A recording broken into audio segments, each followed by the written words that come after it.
Que cada um de vocês receba hoje um abraço especial e pedindo sempre a Deus que os abençoe.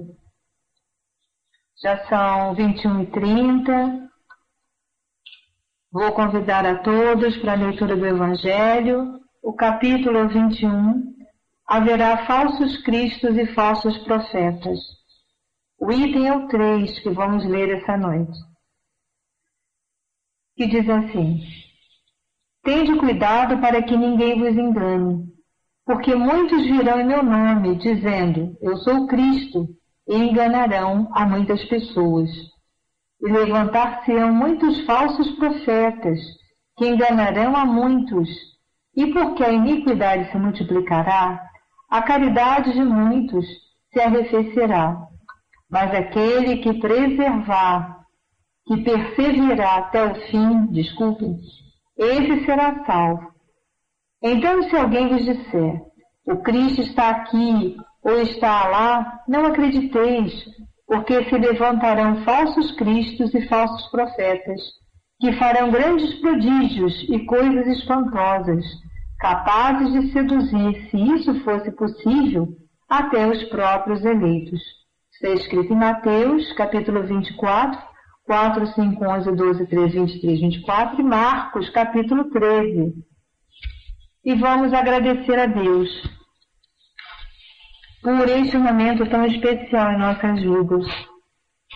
Vamos elevar os nossos pensamentos, agradecendo essa oportunidade de retorno ao estudo do livro Memórias do Suicida, pedindo a Deus que ilumine, que proteja, que ampare a todos nós que aqui estamos nesta noite.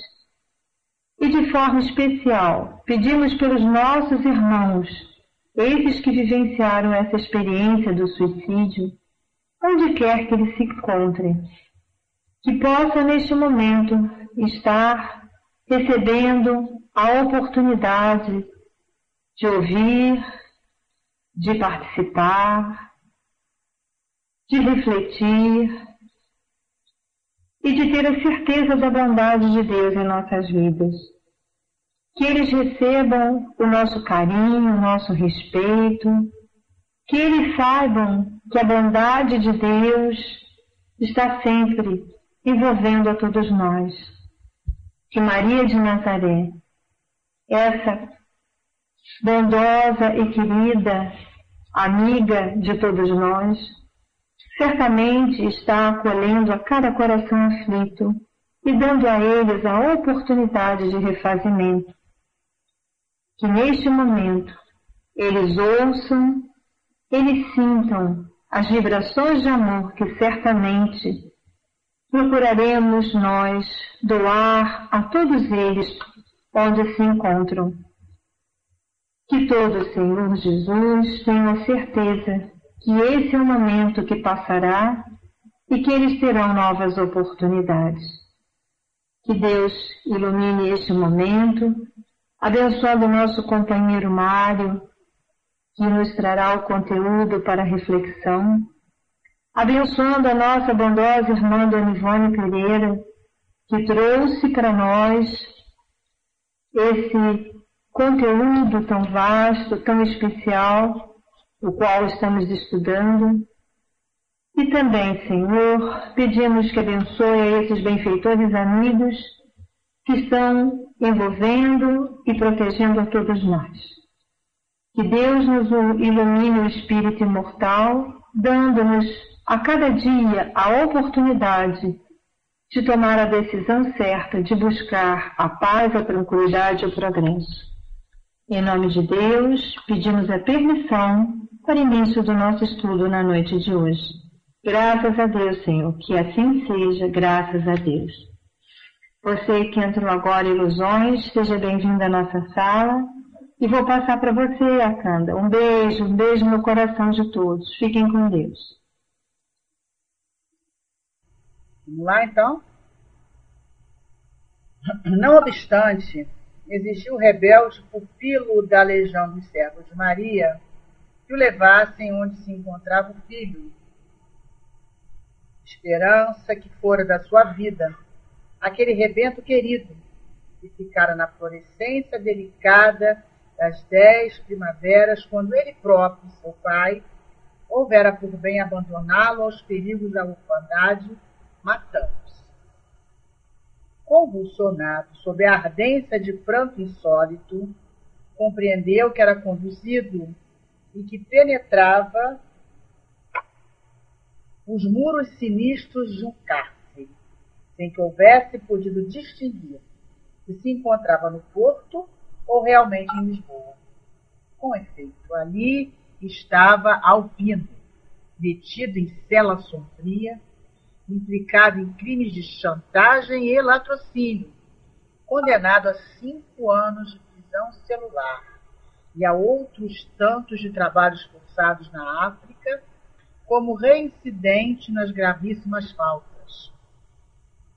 Apesar da diferença marcante de 13 anos de ausência, Jerônimo reconheceu o filho, esquálido, pálido, maltratado pelos rigores do cativeiro, embrutecido pelos sofrimentos e pela miséria, atestado patético, o homem desvirtuado pelos vícios. O antigo negociante contemplou o mísero vulto sentado sobre um banco de pedra, na semi-obscuridade da cela, o rosto entre as mãos. Dos olhos amortecidos, fitos nas lajes do chão, rolavam lágrimas de desespero, compreendendo o suicida que o jovem sofria profundamente. Extenso desfilar de pensamentos caliginosos corria pela mente do cativo. E, dada a circunstância da atração magnética existente entre ambos, pôde o hóspede do Hospital Maria de Nazaré inteirar-se das comovedoras peripécias que ao desventurado moço haviam arrastado a tão deplorável ocaso da vida social apenas saíra da infância. Como se a presença da atribulada alma de Jerônimo impregnasse de advertências telepáticas seus dons sensíveis, Albino entrou a recordar, satisfazendo sem o saber os desejos do pai, que almejava inteirar-se dos acontecimentos. E, como envergonhado das más ações cometidas, recordava o genitor morto havia 13 anos e ia dizendo ao próprio pensamento, enquanto as lágrimas lhe escaldavam as faces, e Jerônimo ouvia-o como se falasse em voz alta. Passando para você, Mari. Boa noite, Zeli. Boa noite, Irma.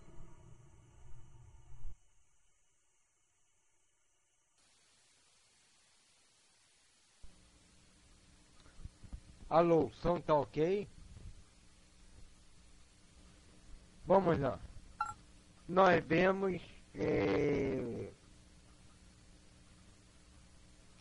que o Jerônimo poderia naquele instante, né, ter até exigido para ir embora, né? Depois de ver aqueles espíritos.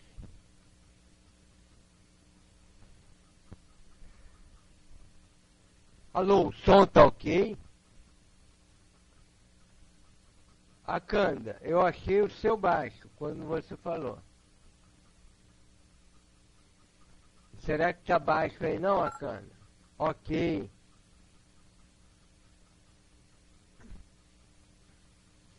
Jerônimo, de posse de todas aquelas informações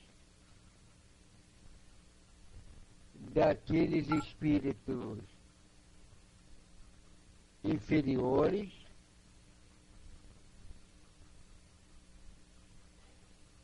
ele era para ter voltado, né? Pedido para retornar, mas como ele estava numa posição em que ele mesmo escolheu, naturalmente,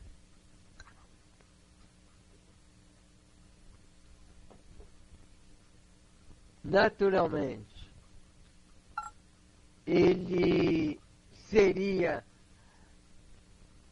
atraído por aquele cumprimento, né, do seu desejo. Não era um desejo dele. Ele não quis porque quis vir até a Terra. Então, fatalmente, esse desejo iria se cumprir. De tão obstinado que ele estava. Então a gente pensa, poxa, por que ele não pediu para ir embora? Por que ele ainda vai pagar para ver? É porque a lei imediata, né, da ação e reação. Nós, às vezes, não sabemos o potencial que é o nosso querer. Tanto querer para o bem, quanto querer para o mal. Ele desejou tanto, pediu tanto, que agora estava ali sem poder voltar, sem poder retornar.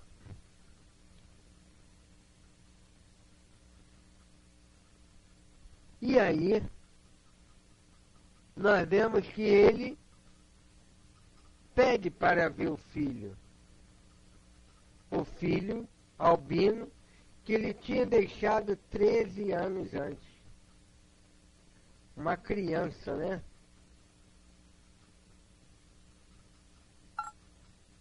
Uma criança indefesa, né? 10 anos. 10 anos. Quando é de uma família mais pobre, sabe se safar. Né? A gente vê, às vezes, criancinha na rua, menos de 10 anos,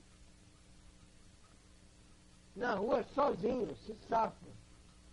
Pega ônibus, faz compra. Agora, quando é de uma família mais abastada, que ela no caso lá, cheio de cuidados, era uma criança indefesa. Não sabia nem o que era a vida, né? Então a gente, às vezes, não pensa no outro que ficou quando a gente comete o suicídio.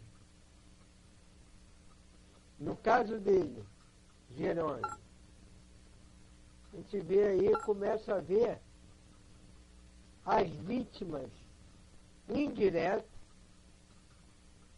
do seu ato. E ele vai em busca do albino, quer ver se realmente aquilo que falaram sobre o albino, que aqueles espíritos galhofeiros falaram, era verdade. Infelizmente era, né? Infelizmente era. Por quê? O galhofeiro, o espírito desocupado, não tem preocupação com o moral, né? Se a cada um de nós procuraria dosar a verdade para o Jerônimo. Mas o espírito desocupado, o espírito que não está nem aí, eles não estão preocupados com o moral, com se vai machucar alguém. Então, infelizmente, o que eles falaram sobre o albino, o Camilo vai ver agora a realidade. Então ele chega, é levado até um cárcere, até uma cadeia que ele não sabe se era no Porto ou se era na região de Lisboa.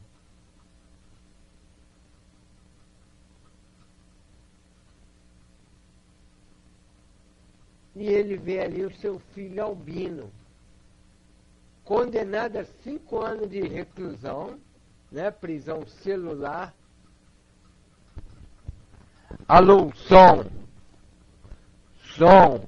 Lânio, som, tá bom?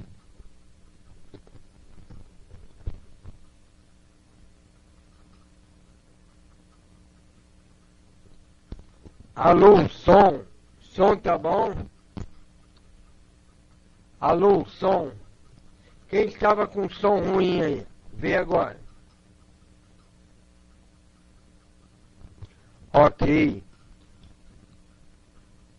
Então ele vê Albino numa cela, né, numa cadeia, 5 anos de prisão, mais trabalho esforçado na arte. Pelo que? Crime de chantagem,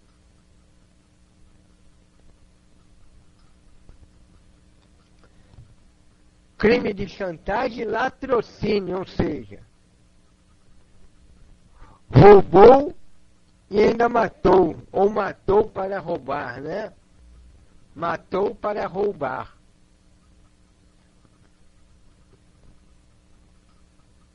Latrocínio. Então ele reconhece o filho. Olha a consequência, né? Quando alguém se mata. Quantas vidas não estão envolvidas?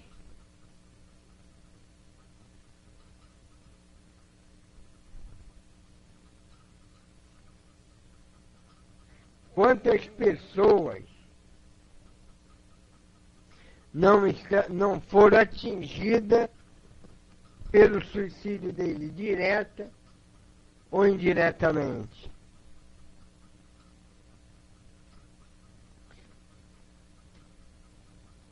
Direto, os familiares. Indiretamente, os parentes dos familiares, né? A gente vai ver que até os netos dele sofreram a consequência.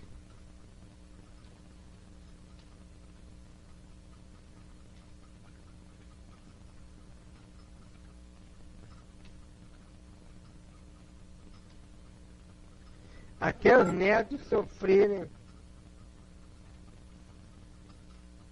sofreram a consequência. Indiretamente, aquelas pessoas que foram influenciadas pelo ato. Efeito borboleta, lembra desse filme? Uma ação agia na ação de muita gente.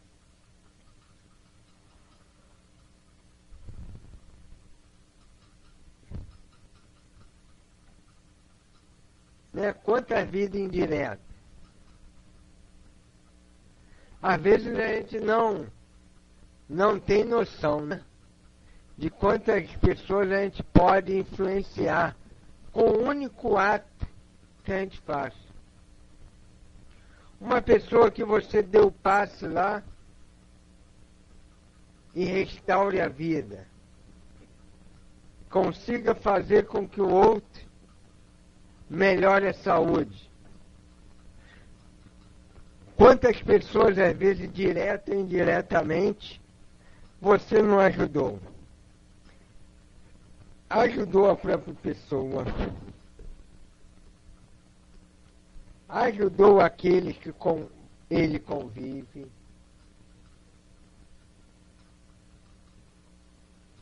Se é alguém que emprega alguém, ajudou aqueles que é empregado. Os filhos desse empregado que se alimentam, do salário do pai. E assim vai, né? Então nossas ações, tanto para o bem quanto para o mal, nunca são isoladas. Emmanuel, certa vez, disse que escrevia bastante para reverter o quadro na Terra, a atmosfera da Terra, influenciada por ele quando agia no mal. Olha que incrível.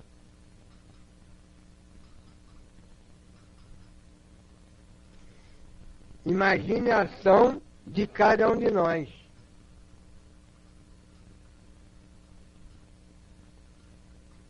Quantos não foram influenciados?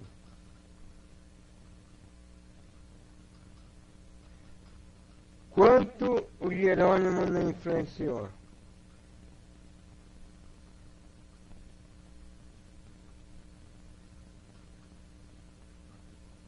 Então vamos continuando aqui.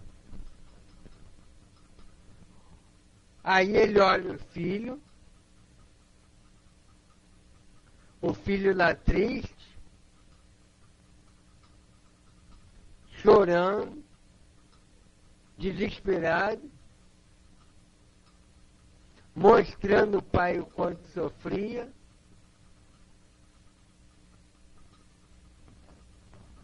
E por haver ligações, atrações magnéticas entre um e outro,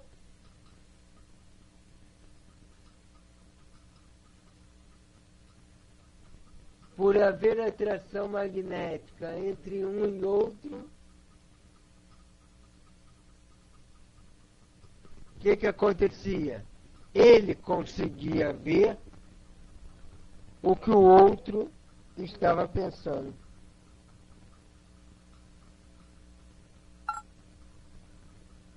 Olha que barato.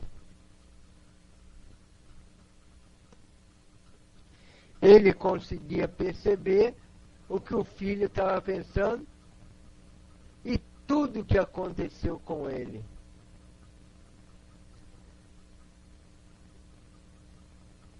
É como se Jerônimo também impregnasse ele do seu magnetismo e fizesse-o recordar. Como que para punir mesmo, né? Uma autopunição.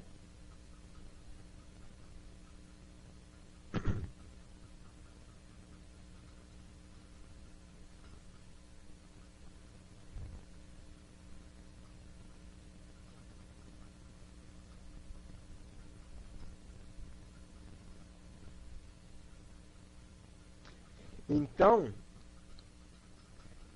nós vemos aí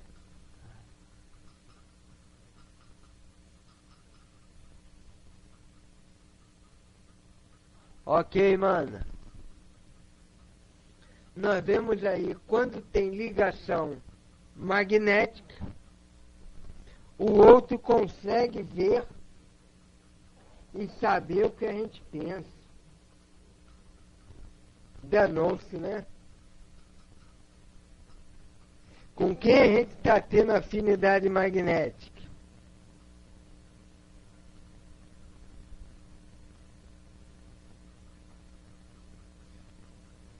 O outro, então, que nós temos afinidade magnética, que criamos afinidade magnética, aquele outro espírito, era um encarnado por desencarnado.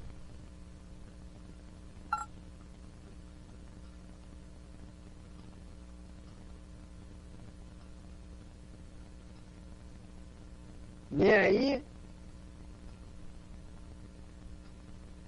nós vamos ver que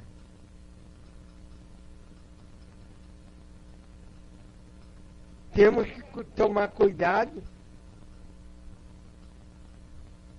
com os nossos pensamentos. Porque com quem afinizamos, podem ler nossos pensamentos. Lembrei-me de uma página do livro Sol nas Almas, chamada Violadores da Alma, que fala justamente dos espíritos inferiores, que nós abrimos campo e conseguem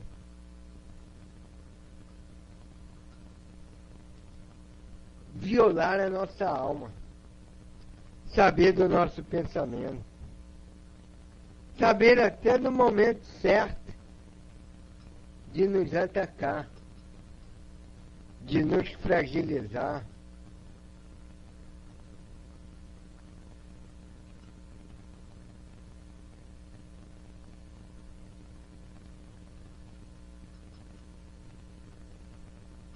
Então é coisa para a gente pensar, né?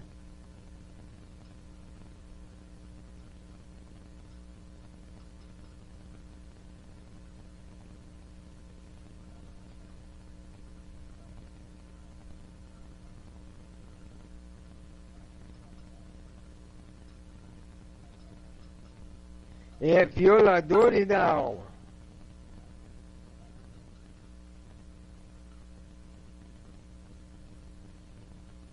Eu tenho quase certeza de ser esse nome. Violadores da Alma. Livro Sol nas Almas, de André Luiz.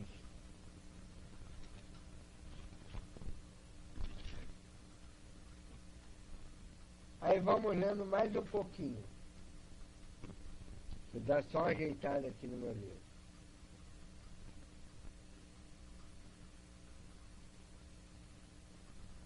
Nem como envergonhado das más ações cometidas, recordava o genitor morto havia 13 anos. E ia dizendo ao próprio pensamento, enquanto as lágrimas lhe escaldavam as faces, e Jerônimo ouvia-o como se falasse em voz alta. Caramba, quando a gente pensa então, é como se falasse em voz alta para aqueles que se afinizam com a gente. Estava pensando, encarnado. O desencarnado ouve como se falasse em voz alta.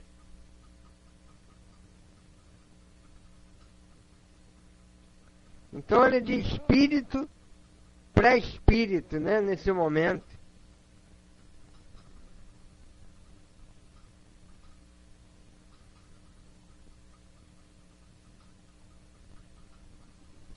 Era de espírito para espírito. O encarnado pensava, o outro ouvia, como se falasse em voz alta. Que força, né? Que é o pensamento. E que vulnerabilidade, né? É o nosso pensamento para aqueles com os quais a gente se afiniza.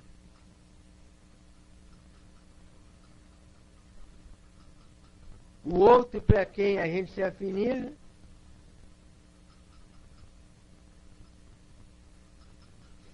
iria ouvir a nossa voz como se falássemos em voz alta. Então vamos ver o que ele fala. Akanda, levanta a mãozinha novamente. Lê pra gente o pensamento. Pensamento fala do Albino.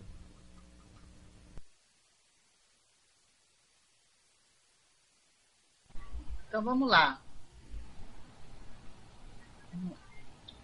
Então vamos escutar aqui o que o Albino pensa e fala, né? O pensamento fala. Perdoai-me, Senhor, meu bom Deus, e vinde com vossa misericórdia socorrer-me nesta emergência penosa de minha vida. Não foi exatamente desejo meu o precipitar-me neste barato insolúvel que me ferreteou para sempre. Eu quisera ser bom, meu Deus, mas faltaram amigos generosos que me estendessem mãos salvadoras, ocasiões favoráveis que me dilatassem perspectivas honestas. Vi-me lançada ao abandono depois da morte de meu pai. Criança indefesa e inexperiente. Não tive recursos para instruir-me, habilitando-me em alguma coisa séria e digna. Sofri fome. E a fome maltrata o corpo, enquanto envenena o coração com as ansiedades da revolta. Tiritei de frio em mansardas inóspitas, e o frio, que enregela o corpo, também enregela o coração. Sofri a angústia negra da miséria sem esperança e sem tréguas. A solidão do órfão corroído de saudades do passado, envelhecido em pleno alvorecer da vida, graças às desilusões de múltiplos dissabores. Não me pude achegar aos bons, aos honestos e respeitáveis, para que me compreendessem e ajudassem na conquista laboriosa de um futuro digno, porque aqueles de nossos antigos amigos a quem procurei, confiantes, me repeliram com desconfiança, entendendo que eu pertencia a uma descendência marcada pela desonra, pois, além do mais, minha mãe desvirtuou-se tão logo se reconheceu desamparada e só. Tornei-me homem depois de me entrechocar com os piores aspectos e elementos da sociedade. Precisei viver. Acicatava-me o orgulho ferido, a indomável ambição de libertar-me da miséria abominável que me acossava sem tréguas desde o suicídio de meu pobre pai. Vi-me arrastado a tentações perversas, mas que a minha ignorância e a minha fraqueza se afiguravam soluções salvadoras. E cedi às suas seduções, porque não tive o amparo orientador de um verdadeiro amigo a indicar o carreiro certo à prefeitura. Oh, meu Deus, que triste é ver-se a criatura órfã e abandonada, ainda na infância, neste mundo repleto de torpezas. Meu pobre querido pai, por que te mataste? Por quê? Não amavas então a teus filhos, que se desgraçaram com tua morte? Por que te mataste, meu pai? Ou não tiveste sequer compaixão de nós? Lembro-me tanto de ti. Eu te amava, eu sim. Muitas vezes, naqueles primeiros tempos, chorei inconsolável com saudades tuas. Tão bondoso eras para com teus filhos. Se nos amavas, por que te mataste? Por quê? Por que preferiste morrer, lançar-nos à miséria e ao abandono, a lutar por amor de nós? Por que não resististe aos dissabores, prevendo que tua falta desgraçaria teus pobres filhos, que só contigo contavam neste mundo? Se viveras e nos houveras terminado a criação, eu seria hoje certamente um homem útil, respeitado e honesto, enquanto que, na verdade, não passo de um precito maculado pela desonra irreparável. Passando para você, Mário.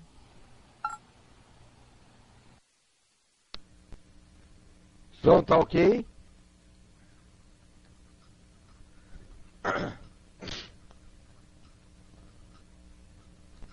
Vamos lá.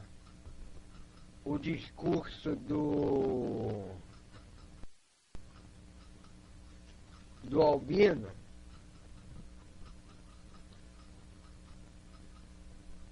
é um discurso de alguém sofrido,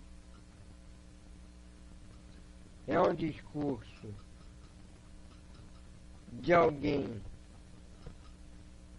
que desde a infância encontrou sofrimento, E é um discurso acusatório, né?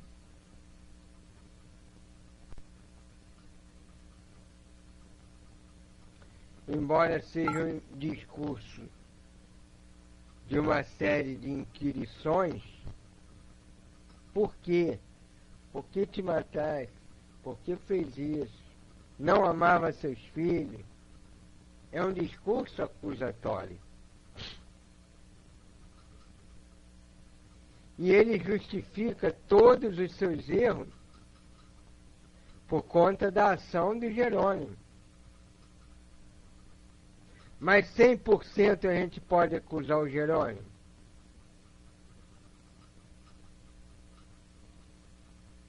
Não, né? O Jerônimo disparou aquilo ali.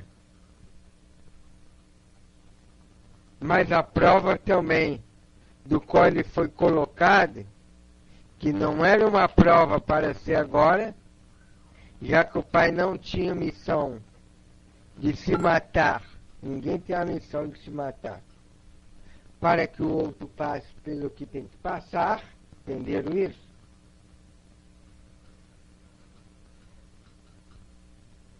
Ele teria que resistir.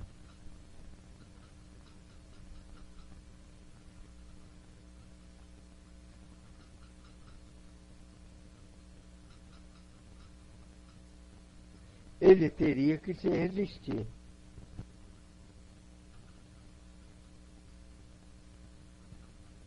Embora 98% das coisas ocorreram por conta das ações que aconteceram após o suicídio de Jerônimo. Então Jerônimo tinha realmente uma grande parcela de culpa? Tinha.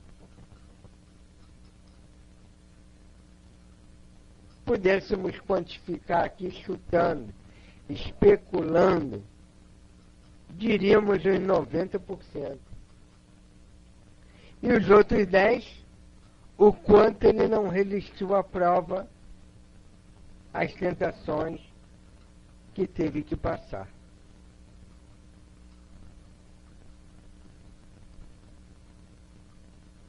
Entenderam isso?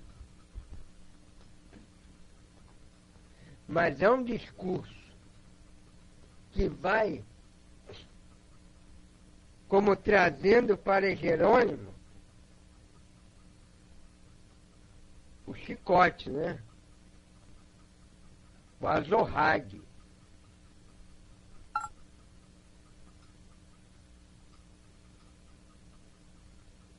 Tudo aquilo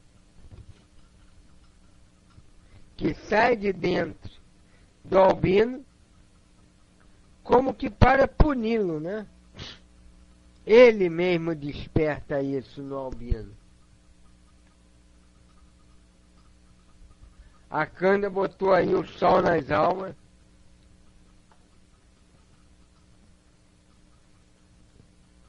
E isso, aquilo foi uma facada.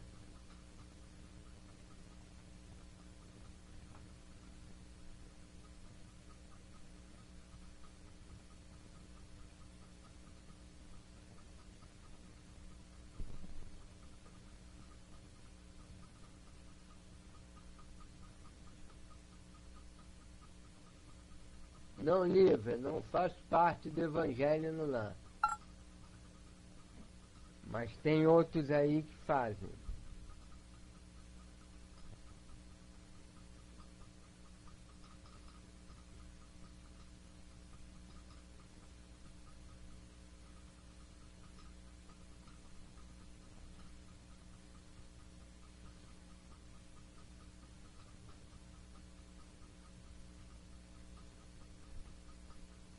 Aí nós vemos que ele, nesse momento,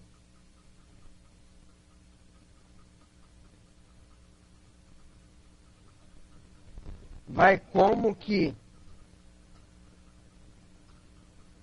fazendo o Jerônimo ouvir tudo aquilo que precisava ouvir naquele momento, por ter sido arrogante, petulante e responsável de querer ter voltado à Terra. É duro a gente falar isso? É, porque poderia ser qualquer um de nós. Todas as vezes agiríamos da mesma maneira que o Camilo, que o Jerônimo. Mas era tudo que ele precisava ouvir naquele momento e que o próprio Teócrito quis poupá-lo disso. É a gente nunca ouvir a fala do bom senso, da experiência, do guia espiritual. Estava conversando um dia desse com a paciente, já vivia separada do marido há um bom tempo, mas conviviam otimamente bem na mesma casa. Ele tinha lá uma senhora lá, e ela continuou solteira, né, sem ninguém. Mas os dois moravam na mesma casa. E a senhora dele numa outra casa, né, a pessoa que ele arrumou lá. Aí isso ela que me contou, escreveu para o plano espiritual, e o plano espiritual falou para ela doida para cismou que tinha que se divorciar. Sair lá da casa que ela já morava há 40 anos. Cismou que devia se separar dele agora. E o plano espiritual falou para ela que ela não deveria, que ela não teria resistência para morar sozinha. Que mal bem ele era a companhia dela à noite e ela dele. Plano espiritual da casa onde ela frequenta. Ela tirou uma orientação com o plano espiritual. E ela disse que não ouviu.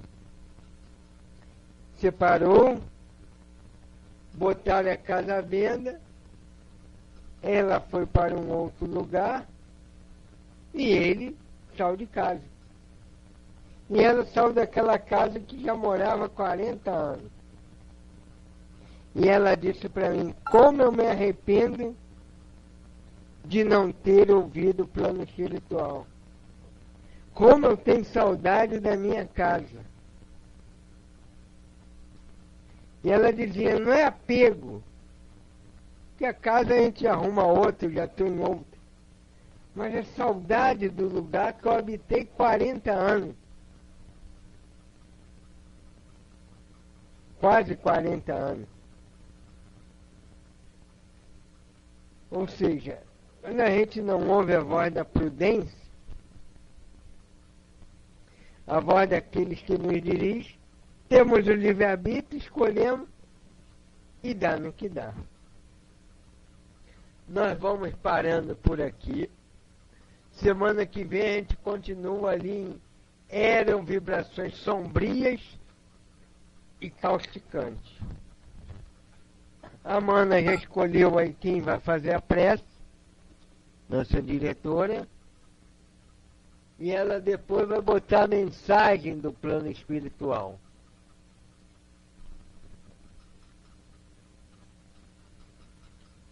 Ok? Então vamos passar a palavra para ela, para quem vai fazer a prece. A Jana, né? Sobrinha Jana, pega aí.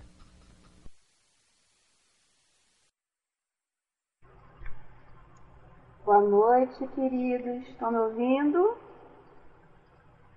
Como é que tá o som? Ok? Tá melhor agora? Então tá bom. Baixo? Deixa Deixa eu ver agora. Aumentou? Melhor agora? Ok, tá bom? Então tá bom. Então, boa noite a todos vocês, meus queridos. Boa noite, tio. Essa turminha linda aí da nossa sala. Boa noite, Candinha. Vamos agora fazer a nossa prece final, porque temos muito que agradecer. Agradecer por essa oportunidade de estarmos aqui mais um dia para recebermos essas vibrações, para recebermos essa mensagem desse livro maravilhoso que só tem nos ajudar, a nós e os nossos amigos desencarnados presentes na sala. Então vamos agradecer a Jesus, agradecer a Caibar Schultz, a todos aqueles companheiros que protegem esse trabalho, a querida Dona Ivone, que com seu esforço, com a sua dedicação, trouxe para nós essa ajuda para nós mesmos e para tantos que podemos orientar com essas explicações. Que Jesus, que todos esses amigos amparem nesse momento aqueles nossos companheiros que partiram daqui através do suicídio e muitos deles não conheciam e não tiveram a oportunidade de conhecer essas letras desse livro para poder repensar a sua vida e não fazer esse ato. Mas nada está perdido, nós somos espíritos imortais e teremos novas oportunidades em nosso caminhar. Que nesse momento eles possam se sentir acolhidos, embalados pelo nosso carinho, pela nossa esperança e confortados na certeza que terão dias melhores e serão amparados, mesmo que estiverem numa situação ainda muito difícil pelo cometimento do suicídio. Eles possam se sentir menos angustiados, mais aliviados, mais amparados nesse momento por todo o nosso carinho e vibração. Peço também a Dona Ivone e a todos os amigos espirituais que fiquem com todos nós, que continuam amparando o nosso querido tio Frederico, para que ele possa estar aqui sempre nos orientando, a nossa Acanda, a nossa Vidinha, a querida Mana, a Emily Dias, a Lúcia, a Zeli, a Irminha, a Lani, ao Cícero, a Livra, ao Soldado e à Luz, e a todos aqueles que não puderam estar aqui hoje, e também a todos que estão presentes desencarnados, nossos irmãos queridos. Que assim seja, Senhor, graças a Deus, e tenha uma boa semana para todos vocês, e um beijo aí no coração de todos. Tá bom, meus queridos? Um beijo, fique com Deus. Vou liberar, tá, mano? Um beijo, tio, Vidinha. Que a bondade do Senhor Jesus Cristo esteja com todos vocês agora e sempre. Estudamos, aprendemos, fixamos conceitos de elevação em nossas almas.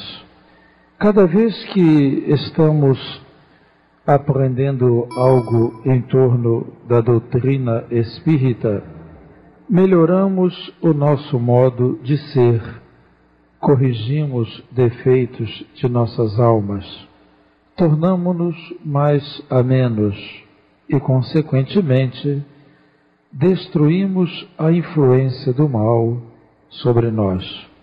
Lugares de tristeza, de sofrimento, a pouco e pouco vão sendo transformados em lugares estáveis e de equilíbrio por força das nossas meditações. Quando na Terra estamos mergulhados na carne, vivemos apenas para as necessidades do corpo, mas quando espírita, quando cristãos, quando melhorados, transformamos a nossa existência em um núcleo de luz e iluminamos, por isso mesmo, o lugar onde estamos. É provável que ao passarmos por um lugar que tenha sido de tristeza ou de sofrimentos, na medida em que as pessoas que ali estão se transformem em boas criaturas, esses lugares passam também a sofrer transformações. Isto falo para lembrar a todas as pessoas presentes que às vezes nos falam assim: a casa onde estou é perturbada. Ou dizem assim: onde eu moro hoje era um lugar de pessoas difíceis. Ora, meus irmãos, toda a terra foi difícil um dia. Hoje estamos modificando este panorama. A pouco e pouco vamos mudando o ambiente em que estamos. Corrigimos, clareamos, embelezamos, criamos condições de mais elevação. Assim a doutrina espírita faz com toda a humanidade. Ela chegou, trouxe para nós a noção da vida espiritual. Foi o primeiro trabalho da doutrina espírita. Depois desta revelação da existência e comprovação da existência dos espíritos, ela está trazendo uma notícia muito importante para todos nós. É de que nós vivemos o mundo que criamos. Assim, vamos fazendo força para ter paz, para ter alegria, para ter equilíbrio, para superar as próprias dificuldades, os próprios problemas, e com isso, certamente, transformaremos o mundo que vivemos. Cada vez que estamos na casa estudando, semanalmente, vamos observando este estado de transformação das pessoas, e que cada um se esforce no trabalho diário de transformação, cada um se esforce para vencer as próprias dificuldades. E quando por qualquer motivo haja na mente de vocês uma desculpa, um motivo para justificar os atos que queremos fazer prevalecer, não nos esqueçamos, por mais que a nossa alma possa ter razão diante da atitude de alguém, também Jesus nos convida ao amor de tudo e de todos. Então, mesmo que vocês possam ter razão na atitude de alguém, com relação à atitude de alguém, uma pessoa que tenha sido grosseiras com vocês, uma pessoa que tenha sido infeliz na expressão acerca de vocês, não esqueça que além desse esforço de superar o mal, existe o convite de Jesus, que nos pede a todos, sem exceção de ninguém, que nos pede a todos criarmos o clima de paz para vivermos em paz. E ele lembrou muito bem disso quando fala da paz que ele deixava para seus trabalhadores. Então Jesus também nos trouxe a mensagem de otimismo e nos ensinou a criar paz em nosso derredor. Que a bondade dele nos ajude, nos abençoe e traga para todos vocês contínuo esforço de aprendizado e de estudo de aprendizado, para que vocês transformem este mundo na crosta da terra em mundo de alegria, sem exigências de paz. O abraço, amigo do Hermann, a todos os corações presentes.